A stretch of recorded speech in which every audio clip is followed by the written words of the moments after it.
at EuroLuxHome.com. Welcome back to YouTube.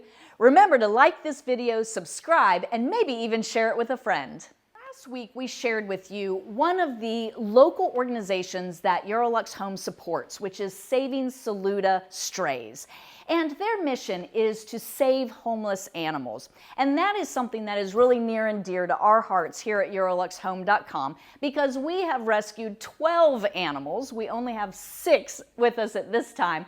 But I thought it would be fun to tell you about all of our furry babies that we've rescued over the years. So to begin with, when Greg and I first got married, he had Ace, who was a black lab, and we took Ace with us when we went to Germany. And Greg had adopted him from a pet shelter. And it was funny because so many people asked, would we actually be taking Ace with us to Germany? And the answer was, of course. And he really enjoyed walking along the Rhine River, and he would chase rabbits, but he particularly loved the German specialty of bread cooked in a little bun, which is called a Brötchen. And that was his absolute favorite food. I believe he liked it more than steak. And we one time gave him 8 Brötchen for his 8th birthday. And when we started EuroLux Home, once we moved back from Germany, Ace would come to work with us, and he was an integral part of the business. Now, eventually, I decided that I would like to adopt a kitty because I just love cats. I really am a cat person, but I love dogs too. And so we went to a local pet shelter and we found Ozzy, who very soon became Mr. Kittles because we seem to have the habit of giving all of our animals more than one name. And so Ozzy, or Mr. Kittles, was a great big orange tabby cat, and he was large and in charge. And one of the funny things about Mr. Kittles is that he loved to play fetch, just like a dog. And he would have a little yellow bird that he'd bring up to us and just drop on the desk, and we would fling it, and he'd go and get it and bring it back. It really was very cute. And so we lost Mr. Kittles several years ago, but we sure miss him in our office. So our next pet, we decided that we had lost Ace and we wanted another puppy dog. So we were thinking about going to the shelter to get a puppy, but one day Rudy actually just showed up on our doorstep, and he was the tiniest little puppy. And so of course we took him in, and he was so tiny that we could wash him under the sink, under the faucet in the sink. But he was a great big black lab, and part black lab, part border collie.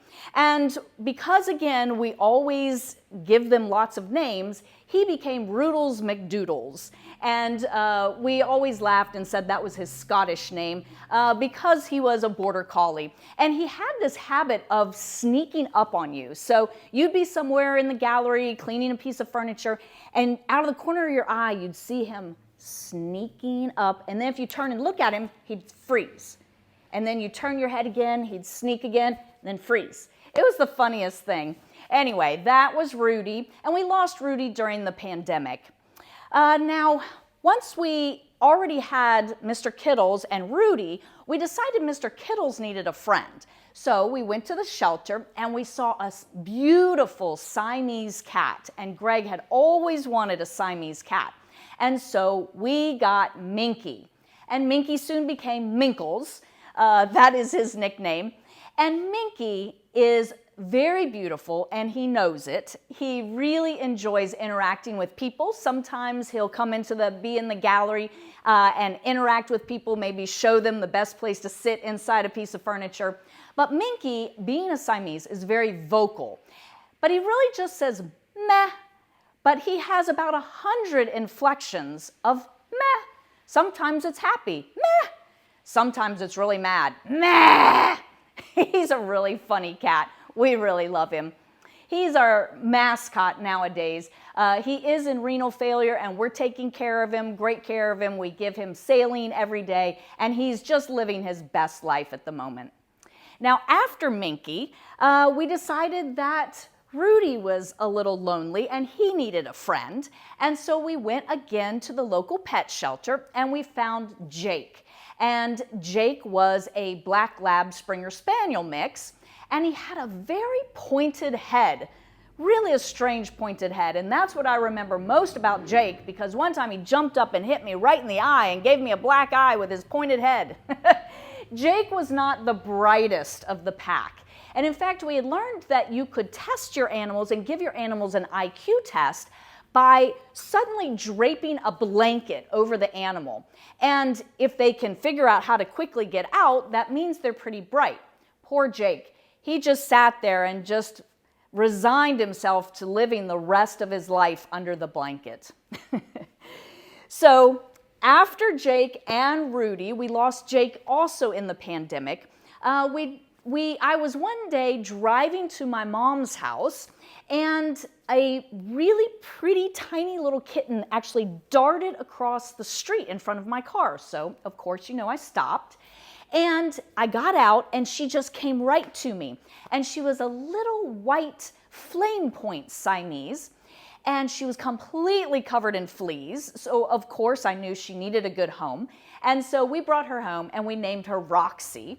But she soon became Miss Chicken. And we called her Chicken because her purr was actually cooing like doves. I don't know if she was raised by doves or birds out in the wild or what, but her purring was actually a cooing or sort of a clucking sound.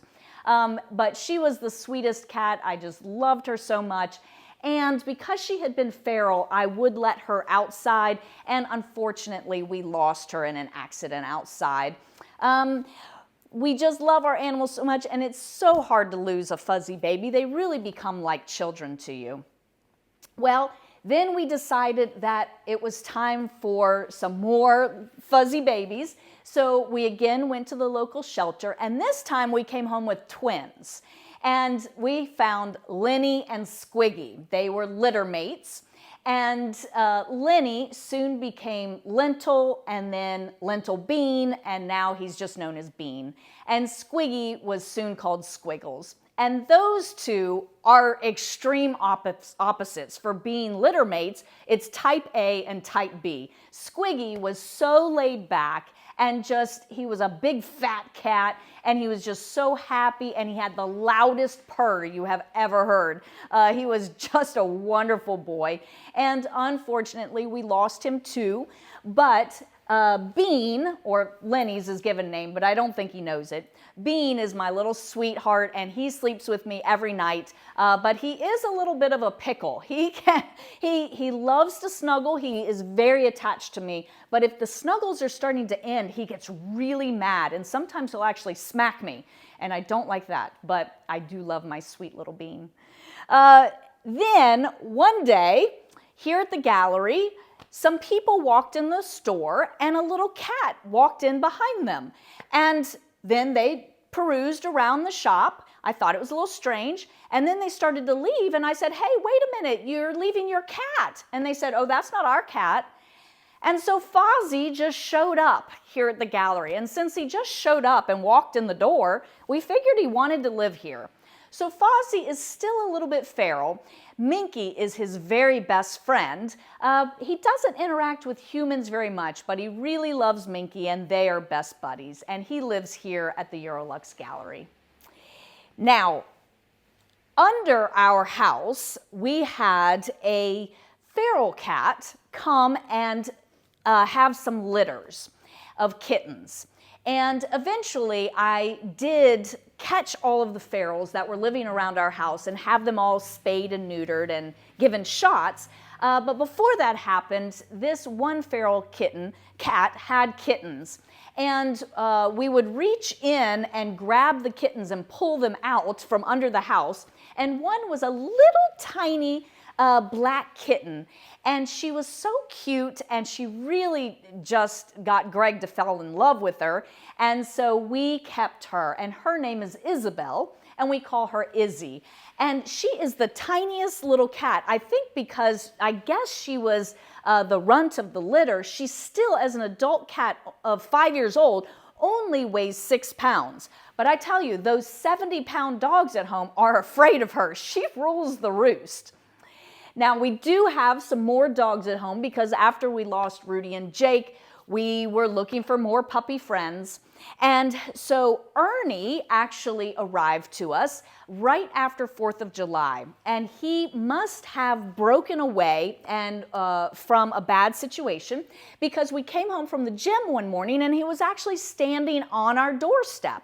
And he was scared to death and he took off running, but he sort of captured himself in a little garden area that we have. And so we kept him, and Greg befriended him, and we noticed that he had a great big wound in his side. We think he had been used as a bait dog. And so we did try to find an owner, but we never could find anyone. So we nursed him back to health. And Ernie, we sometimes call him Nesto because his Spanish name would be Ernesto. He lives at home with us. And he has now a new best friend whose name is Bear. And Bear came to us because we purchased a house, and unfortunately the owners of the house moved away and left their dog tied up to the back of the house. Isn't that just terrible?